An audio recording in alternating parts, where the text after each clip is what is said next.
Dhe a kërkon një staf të specializuar për të?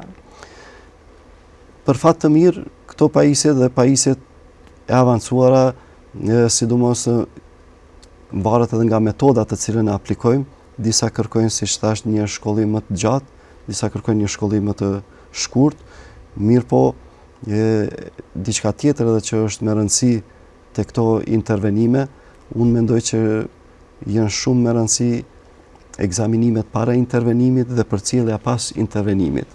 Pasi intervenimi në vetvete si i tillë nuk është një intervenim që kërkon teknik të avancuar, të mjekut.